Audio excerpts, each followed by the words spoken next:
The woman from the bank asked me if I had a few minutes to verify my information for an $86,000 business loan. I actually laughed. Not because it was funny. Because sometimes your brain needs a second to catch up with the sentence it just heard. I'm sorry, I said. A business loan for what? There was a pause on the other end. Not a dramatic pause. Just the careful kind people use when they realize a conversation has suddenly become different from the one they expected to have. For Ridgeway Home and Patio, she said. You're listed as a personal guarantor. I was sitting at my kitchen counter in Raleigh with one shoe on, trying to leave for work. My coffee was getting cold beside me. My laptop bag was open on the floor, and on my key ring, hanging from one finger, was a little brass key to my parents' back door. I'd carried that key since I was 17. If my parents went out of town, I watered the plants. If Dad forgot his blood pressure medication at home, I brought it. If Mom locked herself out, I drove over.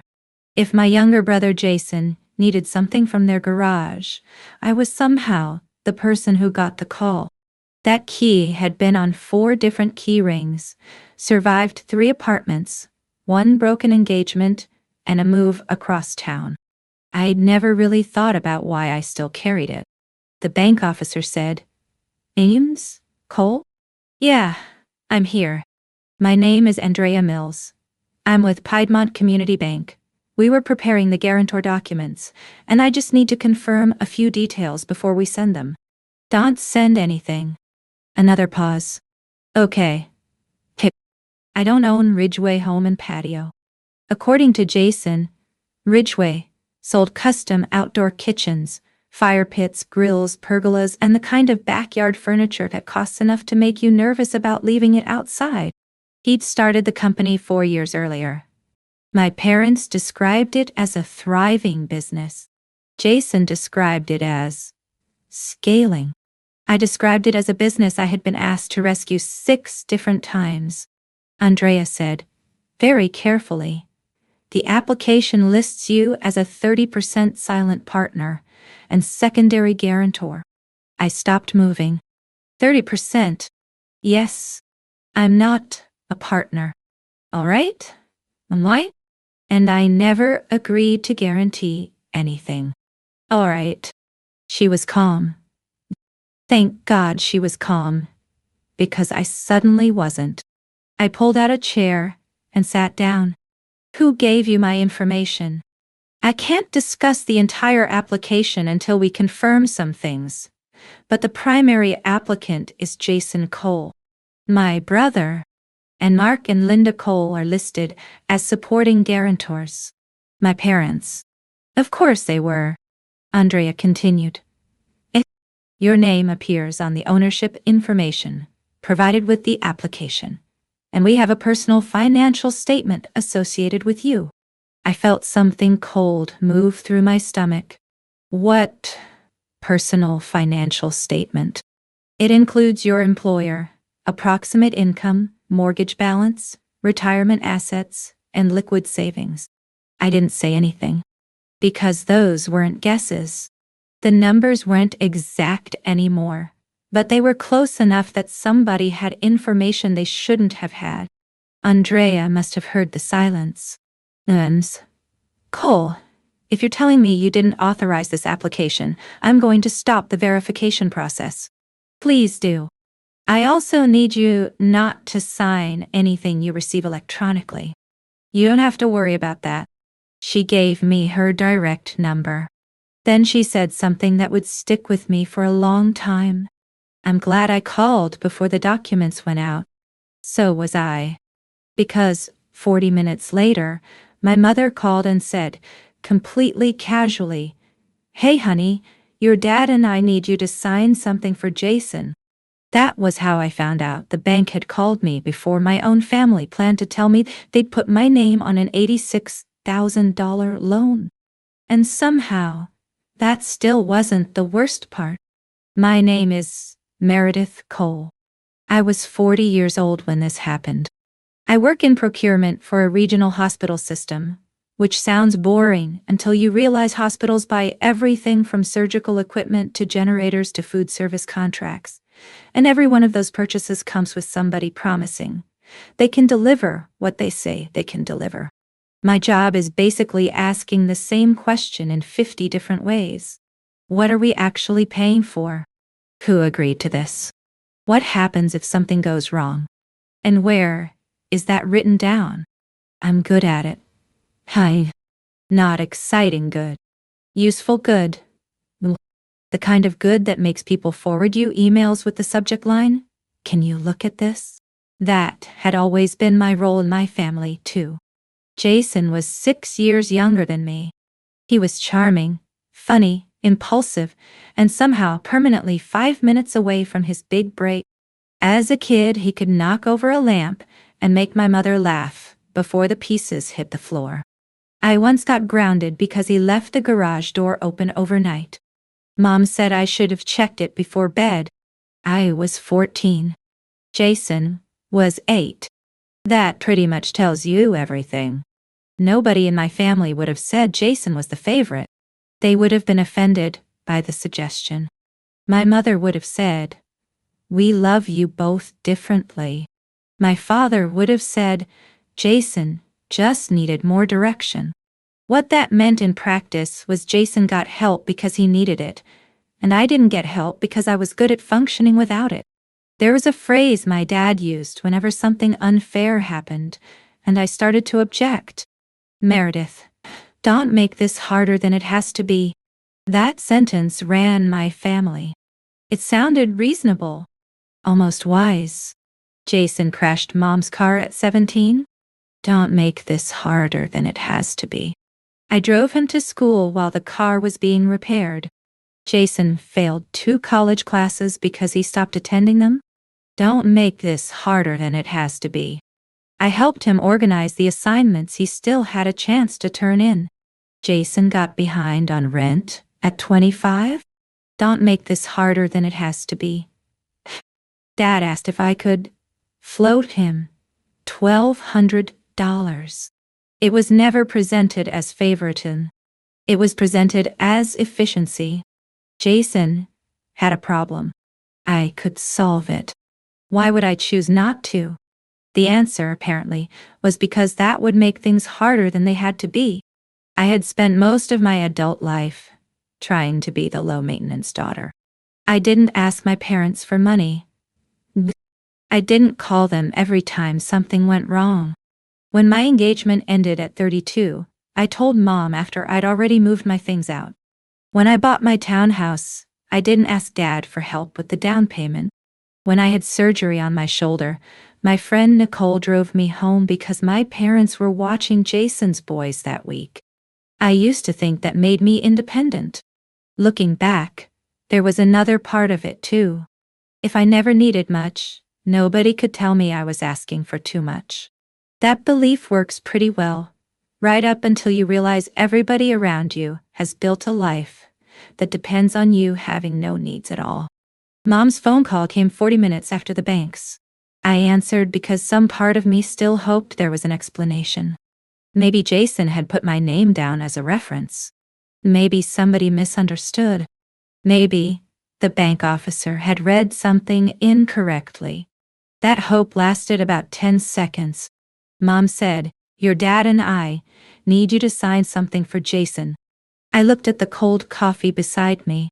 What? It's just paperwork for the business. What kind of paperwork? She sighed. That annoyed sigh mothers have perfected when they think you're making them explain something unnecessarily. A guarantee. The bank wants another person connected to the loan. Another person? Yes. How much is the loan? There was another pause. 86. 86. What? You know what I mean. I want to hear you say it. $86,000. I closed my eyes. Mom, why does the bank already have my salary? Silence. Not confusion. Silence. That was the moment I knew. Mom? Your father filled out some preliminary information. With my financial information? You've told us what you make. I've told you approximately what I make. And Jason already knew some of it because you helped him with those spreadsheets. That was true. 2 years earlier, Jason had asked me to help him organize his personal budget because he and his wife, Tessa, were trying to qualify for a larger mortgage. I had helped. That was mistake number 1. I didn't think of it as a mistake at the time. I thought I was helping my brother. I'd opened my laptop at his dining room table, created a basic worksheet, and spent 2 evenings showing him how to separate business expenses from personal ones. At some point, because Jason insisted that everybody had to be transparent if we were going to do this properly, I'd shown him my own household budget as an example. I hadn't given him account numbers, but he'd seen my salary. He knew roughly what I had in retirement. He knew I had a healthy emergency fund. More importantly, he knew I didn't carry much debt. To Jason, apparently that wasn't private financial information. It was unused capacity. I said, "Did you tell the bank I own 30% of his company?" Mom got quiet again. Then she said, "It's not really ownership yet." I actually pulled the phone away from my ear and stared at it. "What does that mean?" "Your father thinks the bank misunderstood how we explained it." Mom, well, the idea was that if you helped with the guarantee, Jason could give you a percentage later. So you told them I already owned part of it. It wasn't meant to be deceptive. There are certain phrases that should immediately make you nervous. "It wasn't meant to be deceptive" is one of them. I said, "Did Jason know you were doing this?" "Of course he knew. It's his business." Of course he knew. I asked the only question that mattered. Why didn't anybody call me before submitting my name? Mom's voice changed. Not guilty. Defensive. "We knew you'd have questions." I almost laughed again. "You knew I'd have questions? You overthink financial things." "I work in contracts." Exactly. That answer was so ridiculous I had to sit with it. Apparently understanding risk was now a personality defect. Mom kept going. "Your father was going to explain everything tonight. We're not asking you to pay the loan. We're asking you to stand behind Jason.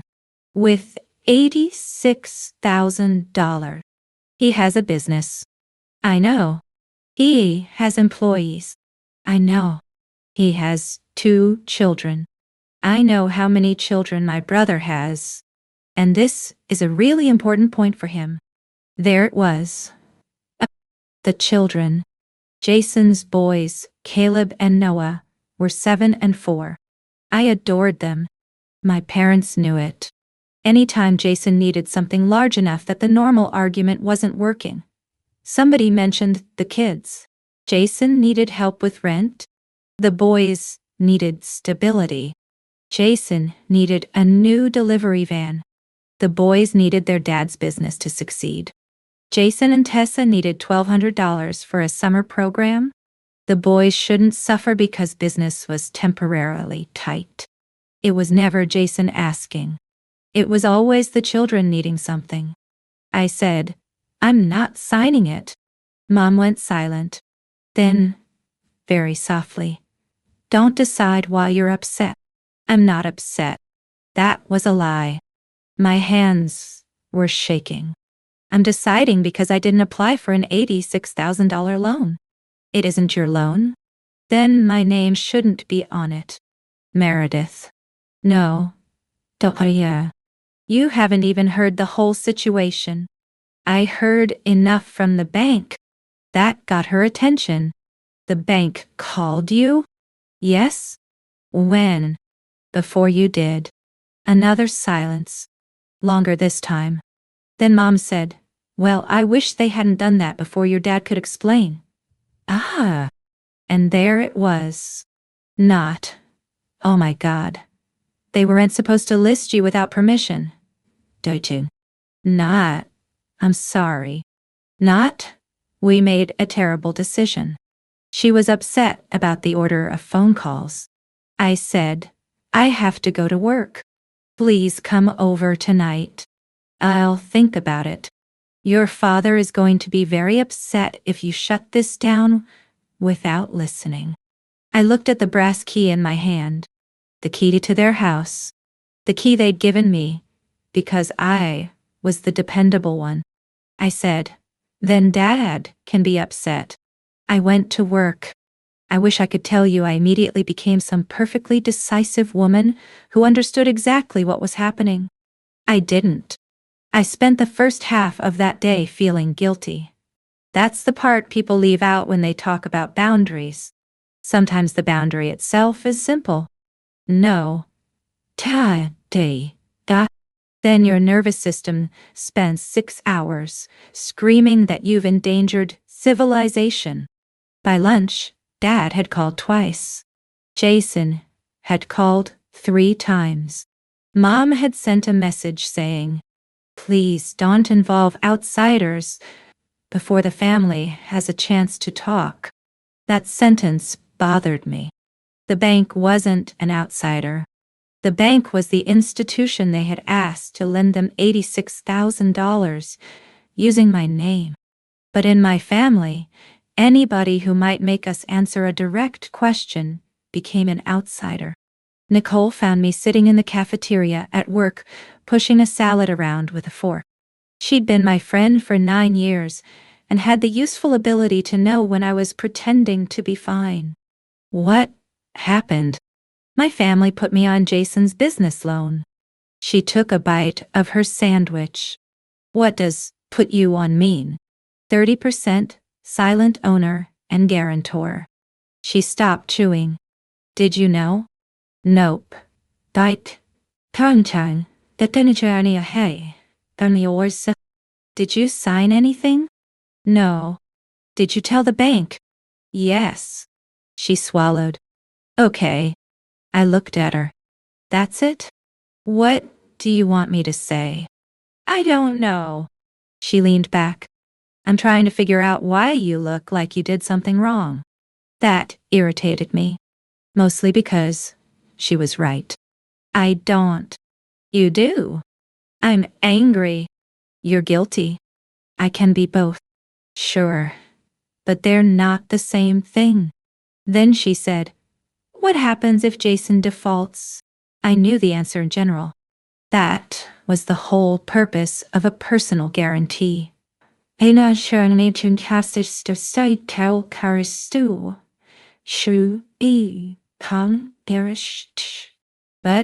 hearing her ask made it more real. I could be responsible. For how much? Potentially a lot of it. And they submitted that without asking you. Yes. Nicole nodded slowly. Then she said, Meredith, this isn't borrowing your Costco card. I laughed to spite myself. She had a point. That afternoon, I called Andrea at the bank. I told her clearly that I was not an owner of Ridgeway home and patio, and had never authorized anyone to submit my personal information as part of a loan application. She told me the loan process had been paused. She didn't accuse anyone of a crime. She didn't make dramatic threats. She just asked precise questions. Had I authorized Jason to represent me? No. Had I agreed to a future ownership interest? No. And, had I filled out a personal financial statement? No. Had I provided copies of my tax documents? No. That last question made me sit up. Tax documents. There are income documents in the file. What documents? I can't release the application package to you right now, but I can tell you that financial verification materials were provided. I felt sick. Are they mine? They appear to contain your name. I asked where they'd gotten them. She couldn't tell me. That was the first real, open question. Because Jason knew what I made. My parents knew roughly what I had saved, but none of them should have had my tax documents. At 5:30, I drove to my parents' house. I almost didn't. Then I realized that if I stayed home, they would spend the night building a story about why I was being unreasonable. I wanted to hear their version before it got polished. I parked behind Dad's truck. Jason's SUV was already in the driveway. Of course it was. I walked around back instead of using the front door. Habit. I unlocked the kitchen door with the little brass key I'd carried for 23 years. Mom looked up from the table. Jason was sitting with his elbows on his knees. Dad stood at the counter. Nobody said hello. That told me everything I needed to know about the tone of the meeting. There was a yellow legal pad on the table with numbers written across it. Dad pointed at a chair. Sit down. I didn't. What did you send the bank? He exhaled. We're going to start at the beginning. No, we're going to start with what you sent the bank. Jason stood up. Nobody was trying to screw you. That sentence did not improve anything. Good to know. I'm serious. So am I. Dad said. The business needs working capital. How much debt does the business already have? Jason looked at Dad. I noticed that. I asked again. How much? Jason said. That's not the point. It's exactly the point. Mom jumped in. The business is growing. I looked at Jason. Then why do you need $86,000? He rubbed his jaw. We're expanding. Into what? A second showroom. Why? Because customers keep asking for more displays. So, the first location is profitable? Yes. Dad said. Absolutely. I looked at Jason. Not Dad. Jason. How profitable? His eyes shifted. Just slightly. If you work in procurement long enough, you learn something. People who know their numbers usually answer with numbers. People who don't want you looking at their numbers answer with adjectives. Healthy, strong, growing, temporary, and strategic. Jason said, we had a couple rough quarters. There it was. How rough? Meredith, Dad said. I raised my hand. No. If I'm supposedly good enough to guarantee the loan, I'm good enough to hear the numbers. Jason stood there for a moment. Then he said, we're behind on a few things. What things? Inventory. What else? He looked at Mom. Mom looked at the table. I felt my stomach drop. What else? Jason said. Payroll taxes. I stared at him. How much? 1,800? Nobody answered. You owe $18,000 in payroll taxes. It's being handled. With my $86,000? Dad finally stepped in. The loan restructures several short-term obligations and gives Jason enough runway to stabilize. There's another phrase that should make you nervous. Enough runway to stabilize. I looked down at the legal pad. There were numbers in Dad's handwriting. 18,400. 22,700. 11,900. 6,300. I pointed. What are these? Dad covered the page with his hand. That tiny motion changed the whole room. I said, move your hand. Meredith. Move it. He did.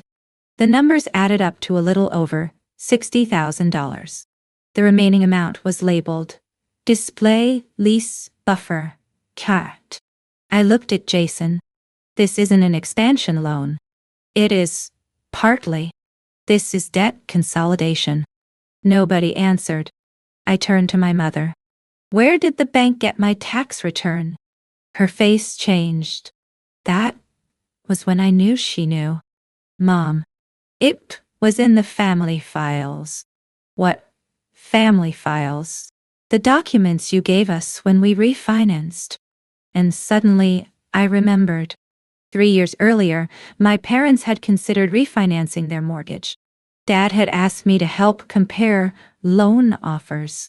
At one point, he wanted me to calculate whether it would make sense for me to become a temporary co-borrower if they needed help qualifying. It never happened. But I had emailed him a copy of my prior year tax return and a pay statement so we could run numbers. I had forgotten about it. Dad hadn't. You used a 3-year-old tax return? We used it as background information. You gave it to a bank. It had your income history. No, it was not yours to give. Dad's voice hardened. Stop acting like we stole your identity. Jason muttered. Thank you. I looked at him. I didn't say that. Dad continued.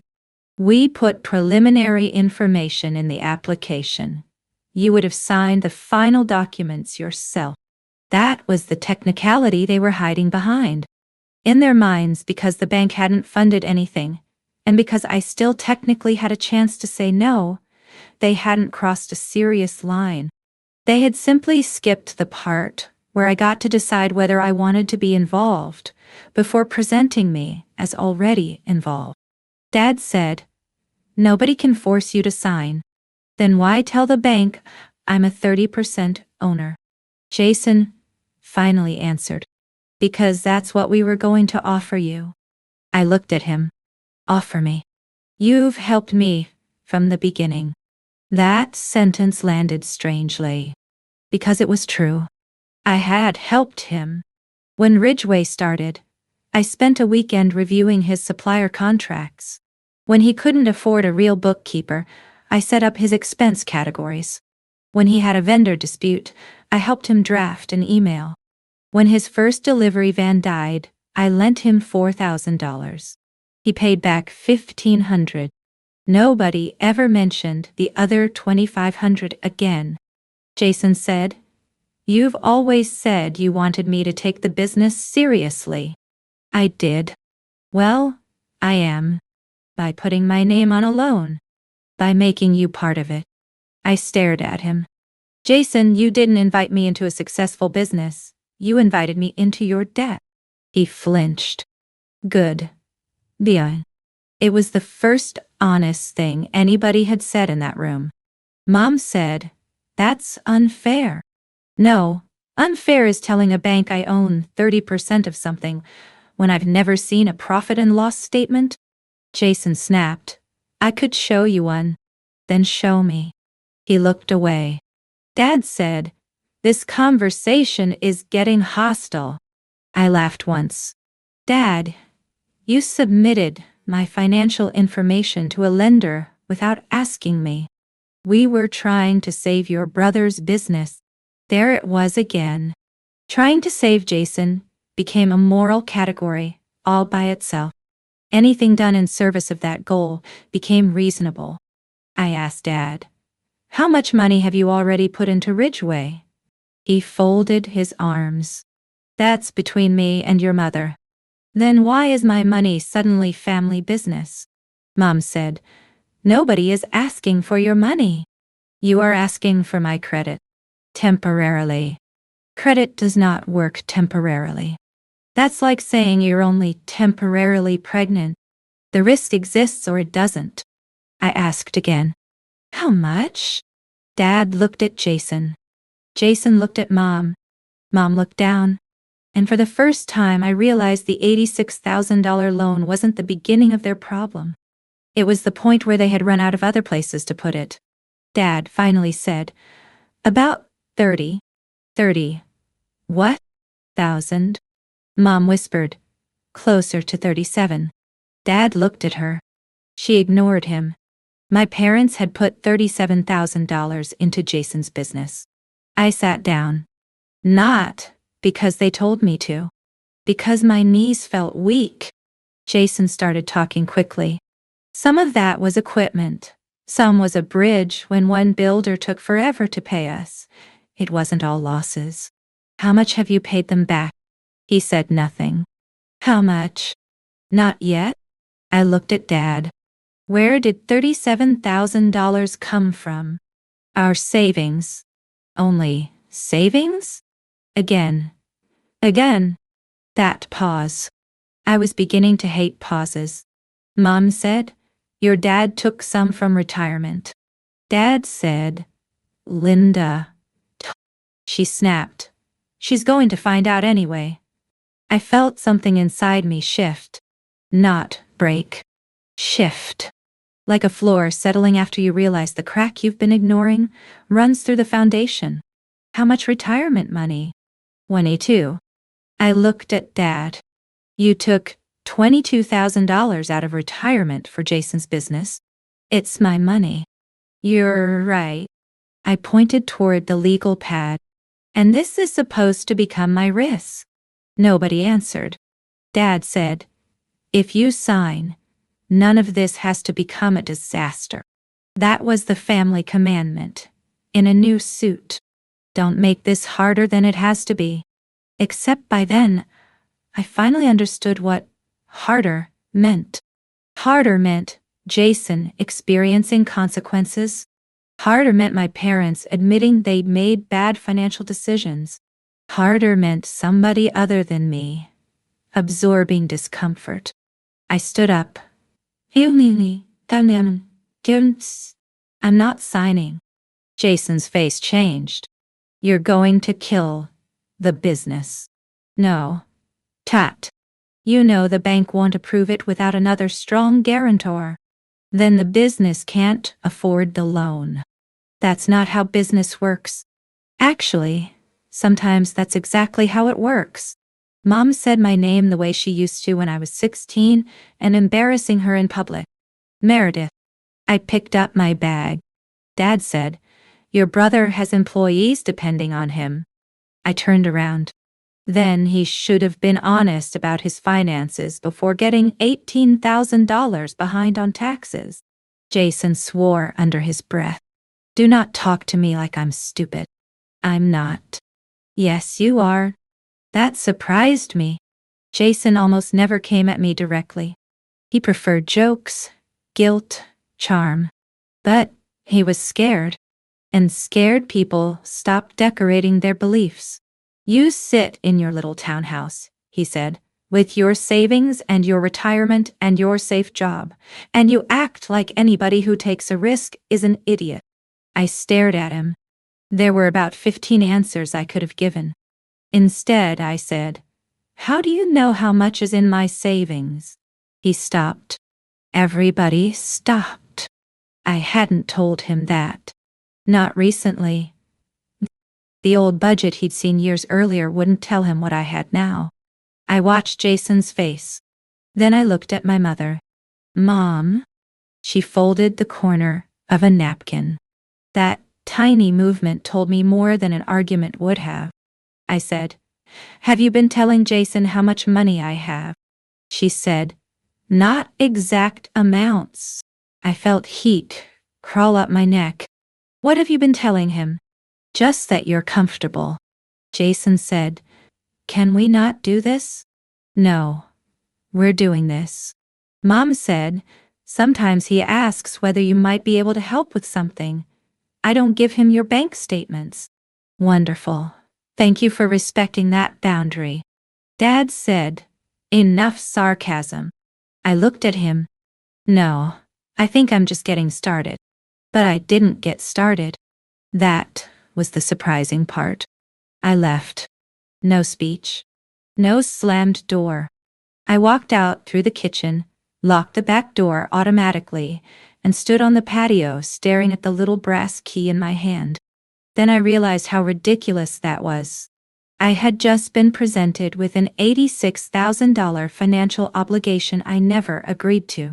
And I was still making sure my parents' door was locked behind me. Sherry, I drove home. The next morning, I called Andrea. I formally told the bank I would not participate in the loan. She confirmed that my name would be removed from consideration. Ha! Then I did three things. I changed the passwords to my email and financial accounts. I froze my credit. And I started going through the last 6 years of money I'd given my family. Not because I thought I was going to sue anybody. I didn't. I started looking because Jason's comment about my savings bothered me. And when something doesn't make sense, my brain does what it always does. It follows the numbers. I opened an old spreadsheet. Then, another. Then, my banking history. I searched Jason's name. Mom. Dad. Ridgeway. I expected to find maybe $10,000 or $12,000 over several years. Money I already knew I'd spent. Small loans. Emergency transfers. Birthday expenses. Plane tickets. Mail. A car repair. $2,000 for a vendor deposit when Jason first opened Ridgeway. I found $27,460. I sat there staring at the total. $27,460. That did not include gifts. That did not include dinners. That did not include things I'd bought for my nephews. That was money transferred because somebody told me something needed to be fixed. Some of it Jason had repaid. Most of it he had not. And as I went line by line, something started bothering me. The reasons didn't match what I remembered later. A $1,200 transfer to Mom from 3 years earlier was labeled dental. I remembered that one. Mom had called and said Dad needed unexpected dental work. But 2 weeks later, Dad had mentioned his dental bill was covered by insurance, except for a few $100s. At the time, I hadn't thought about it. Why would I? I searched my messages from that month. There it was. Mom, your dad needs dental work this week, and insurance is being ridiculous. Can you help us bridge about $1,200? We'll sort it out when the claim settles. Then I searched Jason's messages. 3 days after I transferred Mom $1,200, Jason had texted. You saved me with that grill shipment. Seriously? Owe you one. At the time, I thought he meant advice I'd given him about negotiating with the supplier. Now, I wasn't sure. I kept going. $1,800 to Dad, labeled HVAC. Takdamsi. Mom had told me their heat pump needed a repair. But 6 days later, Jason had posted a photograph of a new commercial saw Ridgeway had purchased. $2,400 labeled property tax.I. $750 labeled car. $3,000 labeled emergency. I felt ridiculous. Not because I had helped them, because I had never asked enough questions to know what I was helping with. My family had spent years teaching me that asking questions made help less generous. If you loved someone, you didn't interrogate them. You stepped in. You solved it. You made things easy. The next evening, I called Mom. I asked her one question. Did you ever ask me for money for you and Dad, and then give it to Jason? She didn't answer immediately. That was enough. How many times? It wasn't like that. How many times? Sometimes Jason was in a bind, and your father didn't want you worrying. I almost dropped the phone. You asked me for money because Dad supposedly needed dental work. He did need dental work. Did my $1,200 pay for it? Silence. Mom. Not directly. I stood up and started pacing. Where did it go? Jason had a shipment stuck because he was short. I stopped. You lied to me. We moved money around. No. You told me Dad needed dental work. He did. And then you used my money for Jason. You would have helped him if we'd asked. There it was. The sentence that changed everything. You would have helped him if we'd asked. I said, then why didn't you ask? Mom got quiet. She knew the answer. So did I. Because by then, I might have said no. She said, you were already getting frustrated with him. So you lied. We didn't lie. What would you call it? We didn't give you every detail. I actually laughed. You invented dental work. Your father had dental work. That my money did not pay for. This is exactly what I mean when I say you make everything so technical. I stopped pacing. No, Mom. Technical is whether something should be categorized as a gift or a loan. This is simpler. You told me one thing because you knew I wouldn't agree to the other. She started crying. And this is where I made mistake. Number 2. I apologized. Not for what I said. For making her cry. I'm sorry. I said automatically. I'm not trying to upset you. The second the words came out of my mouth, I hated them. She had lied to me about money. I was apologizing for her emotional response to being confronted. That habit was deep. Mom sniffed. We were trying to keep the family together. I said, by making me pay for things I didn't agree to. You always had more than Jason. That sentence hurt more than I expected. Not because it was cruel. Because it was honest. I had more. Not because somebody gave me more. Because I worked for it. I started contributing to retirement at 23. I drove the same Honda for 11 years. I bought a townhouse smaller than what the bank said I could afford. I took vacations when I could pay for them. I did all the boring things everybody claims they admire right up until they decide your discipline means your resources are available for redistribution. Mom said, Jason has children. I know. You don't. There. It was. I sat down. You think that means my money matters less? That's not what I said. It's exactly what you said. No. I said your situation is different. Different. Another family word. Jason needed more. I needed less. Therefore, giving him mine was almost fair. That night, I didn't sleep much. Around 2 in the morning, I pulled every old bank statement I could access. By sunrise, I had identified 14 transfers that looked suspicious. Not illegal. Not stolen. I had voluntarily sent the money. That was important. My family hadn't reached into my account. They had reached into my sense of responsibility. That was much harder to explain. I had said yes every time, just not to the thing the money was actually used for. Over the next week, the family reacted exactly the way a system reacts when the person holding it up steps away. First came minimizing. Dad called. Your mother says you're digging through 6-year-old transactions. I'm reviewing my finances. You're turning family help into an audit. I'm figuring out what I actually paid for. Why? Because apparently nobody else was going to tell me. He sighed. Meredith, some money moves around in a family. Mine seems to move in one direction. That's not fair.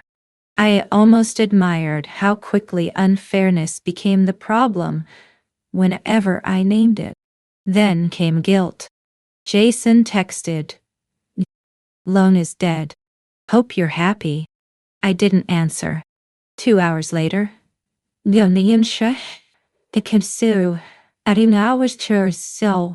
I may have to lay off 3 people. I still didn't answer. That one hurt. Because those employees hadn't done anything to me. Then, Caleb asked why Grandpa says Aunt Meredith doesn't want Daddy's business to survive. That one made me furious. I called immediately. Jason answered on the second ring. Don't use your son to communicate with me. I didn't. Then Dad did. Fix it. Caleb overheard a conversation. Then stop having conversations about me in front of him. You're the one making this happen. No. Your business finances are making this happen. You know what? Forget it. No, Jason. I won't forget it. You put my name on an $86,000 loan without asking me. I thought Mom and Dad talked to you. That stopped me. What? He hesitated. I thought they were going to talk to you first. That was new. You knew they hadn't. Not when we started the application. I sat down. Tell me exactly what happened. He went quiet. Then he said, Dad said you'd be open to it. Did I ever tell you that? No. Then why put me down as an owner? That was Dad's idea. That didn't absolve Jason. He had gone along with it. But, for the first time, the shape of the problem changed. I'd been thinking of Jason as the center of everything. Maybe he wasn't. Maybe he was the person my parents had spent 30 years organizing the whole family around. There's a difference. One makes him a mastermind. The other makes him a participant who has never had to learn where the edges are. Jason said, Dad said, if we listed you as an incoming partner, the bank would see stronger management. Stronger management? You work in procurement. You've helped with contracts. So, my career was useful to borrow against. That's not what I meant. It's exactly what you meant. He got quiet. I said, why 86,000? To clear short-term debt and reopen the expansion plan. How much is the business actually losing? He didn't answer. Jason, die. About $9 a month right now. $9,000? It's seasonal. How long? 4 months. I closed my eyes. $36,000. That explained a loan. Not an expansion. A rescue. I asked, how much did Mom and Dad give you last year? I don't know. You know. He exhaled. 20-something. On top of the 37 they told me about? Silence. My stomach dropped. Jason, I don't know what numbers Dad gave you. How much total? I said, I don't know. That was the moment the story became bigger than the loan. I called Mom. She refused to answer. I called Dad. He told me he was busy. So, I did something I should have done years earlier. Nothing. I stopped fixing. I stopped calling. I stopped sending money. I stopped being the person who followed up after everybody else's bad decision. 3 days later, Dad called because his prescription was ready across town, and he didn't want to drive in traffic. I said, I can't get it. He paused. You're already near that pharmacy after work. I'm going home. It'll take you 10 minutes. I'm not available. Another pause. Then Dad said, is this because of Jason? I almost laughed. No. It feels like punishment. It's not punishment. I'm just not doing it. He picked up his own prescription. The world continued spinning. 2 days later, Mom texted asking whether I could arrange the food for my aunt's retirement dinner because you're so much better at these things. I said no. My cousin Ashley arranged it. Everybody ate. Nobody died. It sounds small. It wasn't. My family had built 100 tiny roads that all led to me. Money. Planning. Gut. Research. Driving. Forms. Appointments. Reservations. Fixing phones. Comparing.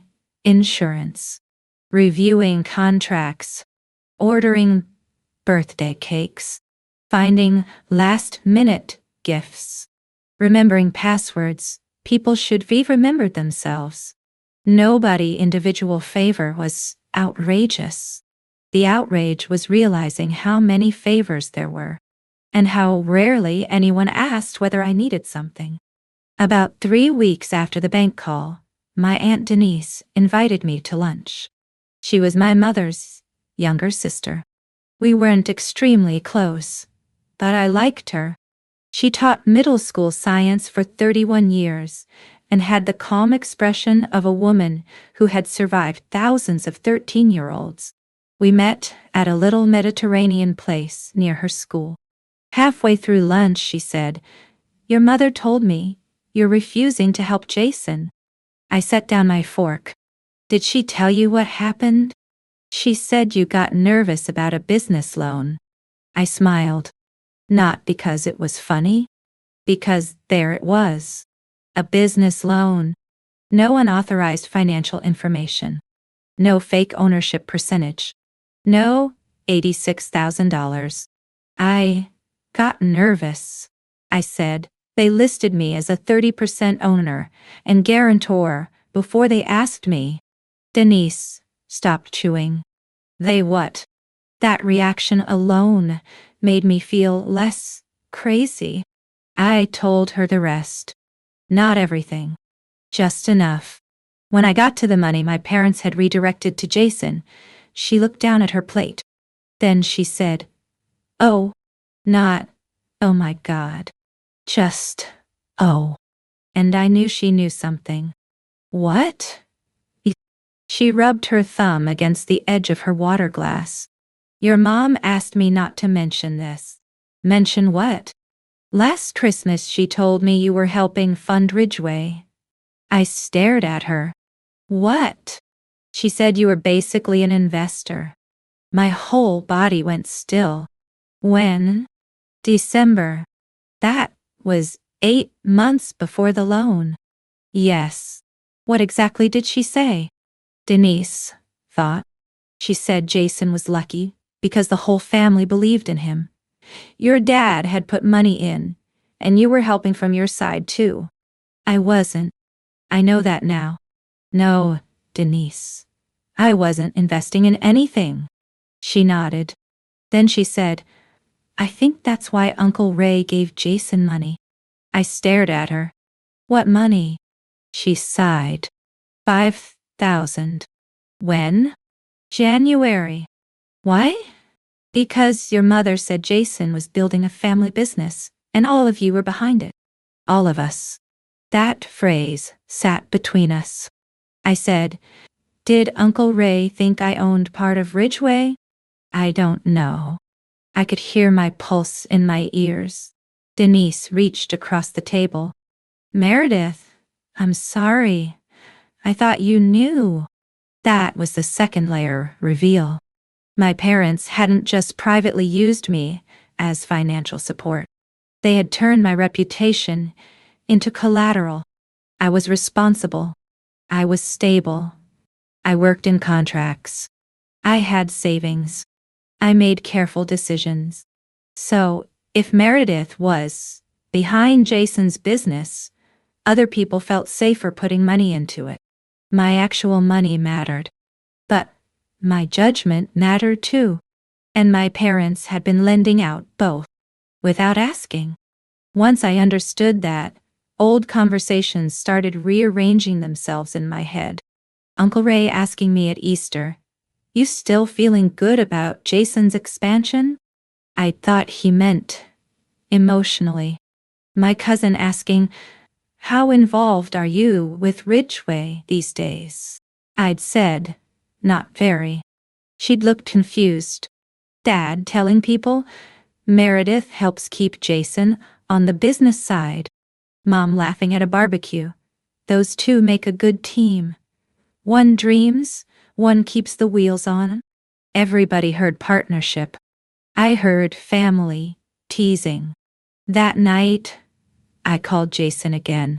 This time, I asked a different question. "Who thinks I own part of Ridgeway?" Silence. "Jason." "A couple people." "Who?" "I don't know." "You do." He exhaled. "Dad talked." Who gave you money because they thought I was involved? Nobody gave me money because of you. Uncle Ray. He got quiet. Anybody else? No. Jason. Dot. Tessa's parents gave us 10. I closed my eyes. Did they think I was a partner? I don't know what they thought. You let them think it. That's not fair. Did you correct them? He said nothing. I had my answer. Anybody else? There was one supplier. What supplier? Summit Outdoor extended our terms. Because? Because Dad told their sales manager the company had family backing. Meaning me? Meaning everybody. There was that word again. Everybody. I see wine child. Except everybody did not carry equal risk. Everybody did not have their information sent to a bank. Everybody did not have their savings discussed like an available resource. I said, you need to correct every person who thinks I own Ridgeway. Substantial Hattie Orlo or Keel. Jason laughed in disbelief. Are you serious? Yes. That'll make us look terrible. That sentence told me everything. Not inaccurate. Not false. Terrible. The problem was not the lie. The problem was how correcting it would look. I said, then I'll correct it. Meredith, don't. I will. You'll hurt the business. No. The truth might hurt the business. That's the same thing right now. Maybe it was. That didn't make the lie mine to maintain. The family reaction got uglier after that. Mom called Denise and accused her of stirring things up. Dad told Uncle Ray I was misinterpreting normal family conversations. Jason stopped speaking to me for almost 2 weeks. Tessa sent one text. I don't agree with how they handled the loan. But please understand we're terrified. That message mattered. It was the first one that didn't tell me what I owed somebody. I answered. I understand you're scared. I'm sorry you're in this position. But I'm not guaranteeing the loan. She replied. I know. That was it. No fight. Numirna for 1 year turn. No fight. I cried after that. Not because Tessa and I were close. Because it was such a relief to have one person acknowledge that her crisis did not automatically create my obligation. The bank formally declined to continue the loan without restructuring the application. Andrea called to confirm I was removed. She also recommended that I review my credit reports and maintain the freeze. I thanked her. Then, before we hung up, I asked something. Can you tell me why you called me before sending documents? She paused. There were inconsistencies. What kind? I can't discuss internal review details. Generally. Another pause. Then she said, your profile didn't match the level of involvement described in the application. I understood. I had never appeared on Ridgeway's public business materials. I wasn't on the business registration. I wasn't on company accounts. I wasn't receiving income. I wasn't signing vendor agreements. I supposedly owned 30% of a company I had almost no documented involvement in. The bank noticed. My parents thought my reputation would make the application stronger. Instead, the mismatch made somebody ask a question. That irony stayed with me. The thing they had relied on most, my careful, boring, documented life, was exactly what made the story they told about me look wrong. About a month after the loan collapsed, Ridgeway laid off 2 employees. Jason closed the showroom on Mondays. He sold one of the company trucks. I felt terrible about it. I also didn't rescue him. Those 2 feelings existed at the same time. That was new for me. Before, guilt always became action. Now, sometimes guilt was just guilt, an emotion, not an instruction. Dad called one Saturday morning. His voice was different, not angry, tired. "Can you come over?" "What's wrong?" "Nothing medical." The fact that he clarified that told me he understood how little trust was left. "What do you need?" "To talk." I almost said no. Then I went. I entered through the front door. That detail mattered to me. I still had the brass backdoor key. But for once, I rang the bell. Dad answered. He looked older. Not dramatically. Just tired around the eyes. Mom was sitting in the living room. Jason was there too.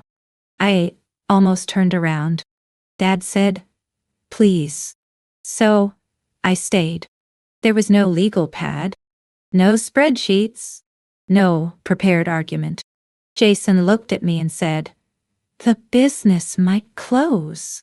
I sat down. "I'm sorry." He laughed bitterly. "Are you?" "Yes." "You could stop it." There it was. For 1 second, I saw the old path. Help. Dido. Fix. Tine. Make the pain stop. Then Dad surprised me. He said, "No." Jason looked at him. Dad repeated it. "No, she can't stop it." Nobody spoke. Dad rubbed his hands together. "I've been going through the business numbers." I almost asked why he hadn't done that before giving Jason tens of thousands of dollars. I didn't. Dad continued. "The 86 wouldn't have fixed it." Jason looked down. Dad said, "It would have bought time." That was one of the first completely honest sentences I'd heard from him. "How much time?" "Maybe 6 months." Jason muttered. "Longer if fall sales picked up." Dad looked at him.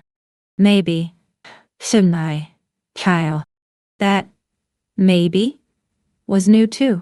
Mom said quietly, "Your father and I are selling the RV." They had bought it 2 years earlier. They loved that thing. Weekend trips to the mountains. A long trip to Tennessee. Dad had talked about driving it across the country after retirement. I felt a twist of guilt. Mom must have seen it. She said, "That's not your responsibility." I looked at her. She looked away. It was the closest thing to growth I'd heard from her. Then Dad said, "We also owe $29,000 on the home equity line." I stared at him. I hadn't known about that. "For Jason?" He nodded. Jason looked miserable. That was the full number. 37,000, they'd admitted.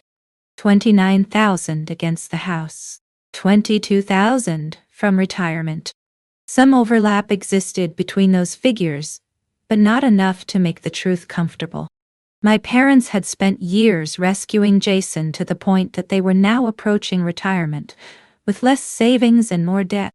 The $86,000 loan wasn't primarily about Jason's business. It was about transferring the family rescue system to me before my parents ran out of capacity. I wasn't the first person they'd asked to save him. I was the next one. Dad said, "We should have told you." I waited. He added, "Before the application." I said nothing. He looked at me. "We should never have put you down without asking." That was an apology. Incomplete. Late. Wait. But real. Mom started crying. This time I didn't apologize. She said, "I thought if we could just get everybody through one more year." Her voice broke.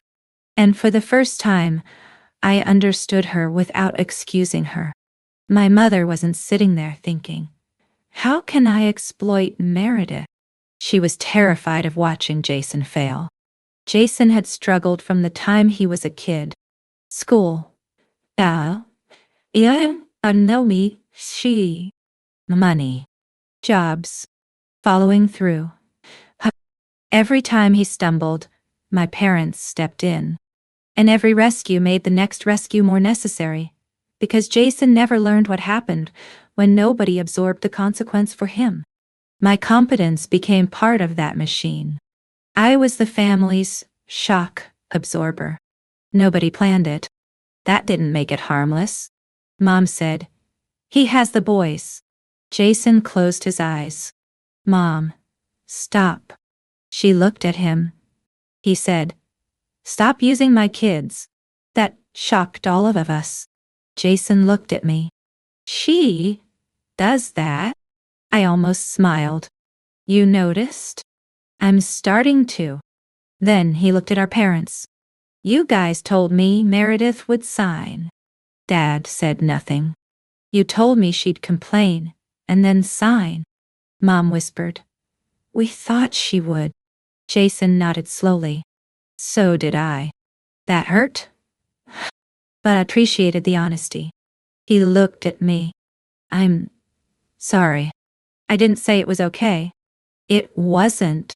I said, "Thank you." Then Dad made the poisoned offer. I didn't recognize it at first. He said, "There may still be a way to restructure." I almost laughed. "Dad, it, not the same loan." He held up a hand. "Listen." So, I listened. He had talked to a small investor Jason knew through one of his contractors. The investor might put capital into Ridgeway if the company reorganized. Jason would reduce his ownership. My parents would convert some of their money into equity. Then Dad said, "And you could come in officially." Oh, there it was. He looked at me. 30%. T. The exact percentage they'd already told the bank I owned. But this time, it would be real. Dad said you'd have a voice. I felt something inside me pull, because he knew exactly where to aim. A voice. Not money. Not ownership. A voice. For years, I had been useful without having authority. Expected to help without being included in decisions. Asked to clean up problems after other people created them. And now Dad was offering the thing I had wanted without admitting I wanted it. Recognition. A seat. Proof that my contribution counted. Jason said, "Honestly, I need somebody like you." That one nearly got me. Not because it was manipulative, because I believed he meant it. He did need someone like me. Maybe he always had. And a younger version of me would have thought that meant I should do it. If people need you, you have a place. If you're useful, you're safe. If you can keep the whole thing from falling apart, maybe they'll finally understand your value. Dad slid a single sheet of paper across the coffee table. Not a contract. Just notes. Possible ownership structure. Jason, 45. Investor, 25. Meredith, 30. My name looks strange there.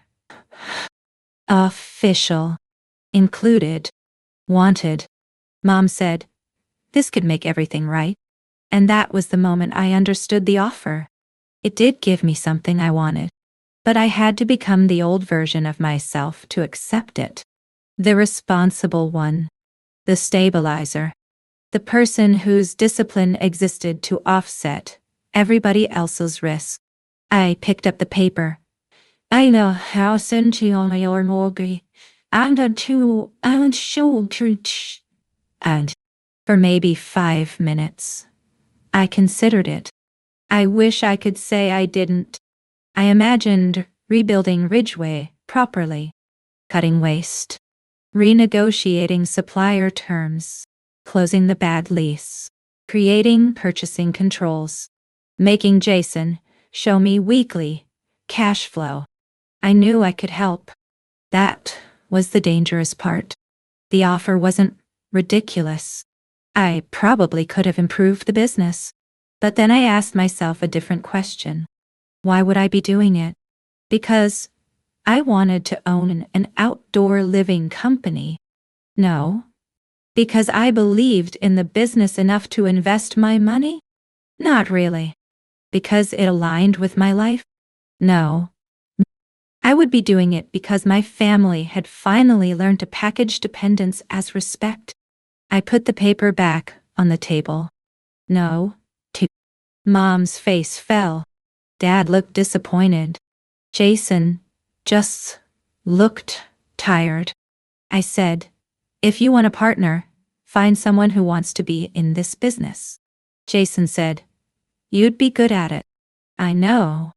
That surprised him. I said, being good at fixing something doesn't mean I'm responsible for fixing it. Nobody spoke. That was my real climax. Not the bank. Not the loan. Not the money.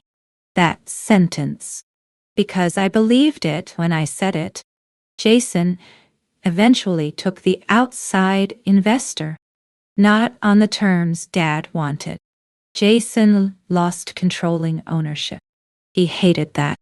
But he also finally had someone involved who didn't care whether he was a good son, a stressed father, or the charming guy everybody wanted to root for. The investor cared whether the numbers worked. Ridgeway closed its second planned location before it opened. They reduced staff. They moved into a smaller showroom. Jason sold personal equipment he didn't need. He and Tessa delayed the kitchen renovation they'd been planning. Normal consequences. Painful. Embarrassing. Messiu. Vimchalius. Not fatal. My parents sold the RV. Dad hated that. He never blamed me directly. For a while, I think part of him did blame me privately. That was his right. People are allowed to dislike your boundary. They just aren't allowed to turn that dislike into your obligation. 2 months after the loan call, Aunt Denise held her retirement dinner. Mom asked Ashley to organize it. Not me. I showed up as a guest. That sounds like nothing. It felt enormous. I brought flowers. I ate chicken. I talked to cousins. Nobody handed me a list. Nobody asked whether the restaurant had charged the right gratuity. Nobody wanted me to fix the slideshow.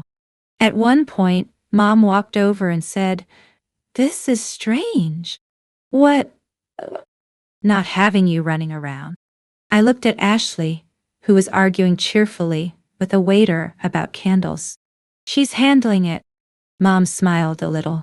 "She is." Then she said, "I guess we relied on you a lot." I looked at her. "A lot." She nodded. No defense. "No, but you're so good at it." Just a nod. That was enough for that night. Jason and I didn't become best friends. That would have been fake. We had spent too many years in roles that benefited him and exhausted me. But something changed. He stopped asking me for money. He asked for advice twice. The first time, I said yes. The second time, I said I was busy. He said, "Okay." No guilt. No kids. No emergency. Just, okay. I almost cried after that too. 6 months after the bank call, Ridgeway was still open. Smaller. Less impressive. More honest. Jason called me one afternoon. I paid Mom and Dad $2,000. I smiled. Good. Dad acted like I gave him a kidney. That sounds like Dad. Jason laughed. Then, he got quiet. I didn't realize how much they were hiding from me too. I didn't say anything. He continued. "Mom would tell me you didn't mind helping." I looked out my office window. "She told me you needed it more." "Yeah." Duh. We sat with that. Then Jason said, "That system was pretty messed up." I laughed, softly. "That's one way to put it." He said, "I'm sorry I used it." That was the apology I believed. Not because it erased anything. Because he named what he had done. A year after the loan call, my parents were doing okay. Not perfect. Dad went back to part-time consulting for a while to rebuild some retirement savings. Mom started seeing a therapist. I know that because she told me once. I didn't ask what they discussed. Some boundaries are also about letting other people own their growth. My relationship with them became smaller, then healthier.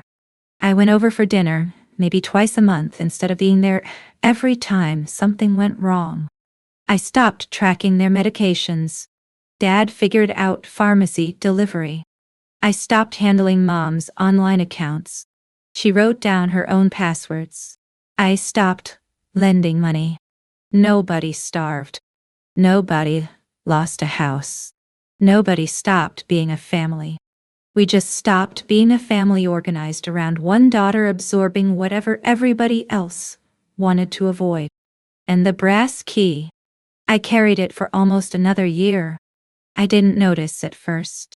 Then one Saturday I was cleaning out my purse and found it on my keyring.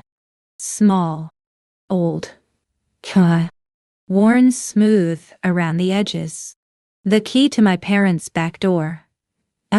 The key they had given me when I was 17, because I was responsible. For 23 years, that key had meant something I never questioned. You can come in any time. We trust you. You're the dependable one.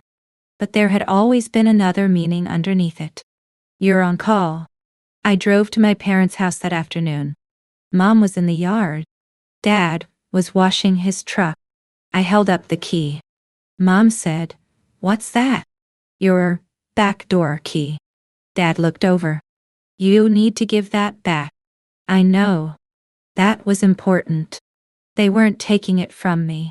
I was returning it. I placed it in Dad's palm. He looked at it for a second. Then he nodded. No argument. No guilt. No speech. Just a nod. I hugged Mom. Then I drove home.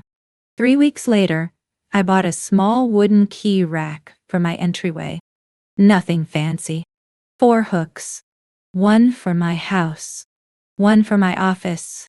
One for my car. And one empty. A year earlier, an empty hook would have bothered me. I would have thought something belonged there. Some responsibility. Some person who might need me. Some door I should always be ready to unlock. Now, I like the empty hook. It reminds me that having room in your life does not mean somebody else is entitled to fill it. The bank called me because my name didn't fit the story my family had written around it. It took me a lot longer to understand that neither did I. For most of my life, I thought being dependable meant always being available.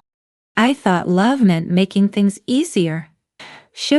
I thought if I stayed useful enough, reasonable enough, calm enough, nobody would have a reason to push me away. What I finally learned was simpler. Sometimes the person holding everything together is also the person preventing everyone else from learning how to stand. I still help my family. I still love them. Jason is still my brother. My parents are still my parents. But nobody borrows my name anymore. Nobody volunteers my money. No. Alman that she's the one. Show. Cures got shaman dicturub. All for. Harfsteine. Nobody promises my time. And nobody gets to turn my competence into permission. That little brass key used to mean they could always call me to open the door. Now the empty hook by my own front door means something better. I get to decide which doors I open. If ya,